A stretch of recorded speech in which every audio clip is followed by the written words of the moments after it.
सबके लिए अलग अलग भोजन बनाती हैं और सबसे बाद में खाती हैं, कभी कभी आधा पेट खाती हैं।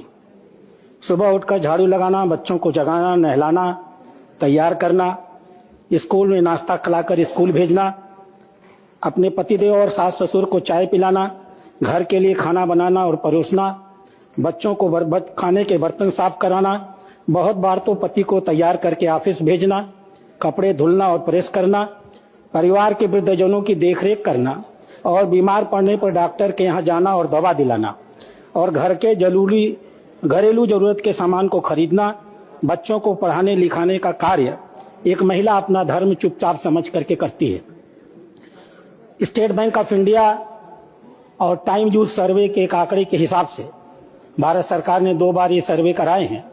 इन आंकड़ों के हिसाब से एक महिला घर में कुल मिलाकर के 432 मिनट सेल्फलेस काम करती है, जिस काम का उसको न तो कोई मेहनताना मिलता है और न ही वो मेहनताना लेना भी चाहती है। सभापति महोदय, अगर इन बहनों को इनके कार्यों का मेहनताना दिया जाए तो यह जीडीपी का कम से कम 7.5% से लेकर के 24% तक का हिस्सा आएगा।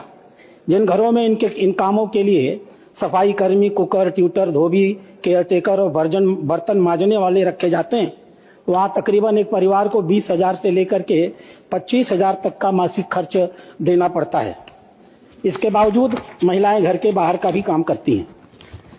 नेशनल अकाउंट्स स्टैटिस्टिक्स में 1993 में यह फैसला किया गया था कि घर की महिलाएं जो प्रोडक्टिव इस्तेमाल उपयोग करेंगी उसको एनएसए में जोड़ा जाएगा और साथ में जो वो सेवा कार्य करती हैं उसको सैटेलाइट अकाउंट में जोड़ने का काम सरकारें जीडीपी में करेंगी।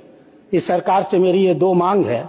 नंबर 1, महिलाओं के द्वारा जो घर में किए जाने वाले काम हैं उनका मूल्य उनके अपॉर्चुनिटी कास्ट और रिप्लेसमेंट कास्ट को जोड़ करके प्राइवेट फाइनल कंजम्पशन एक्सपेंडिचर में जोड़ा जाए और उसको सकल घरेलू उत्पादन का हिस्सा बनाया जाए।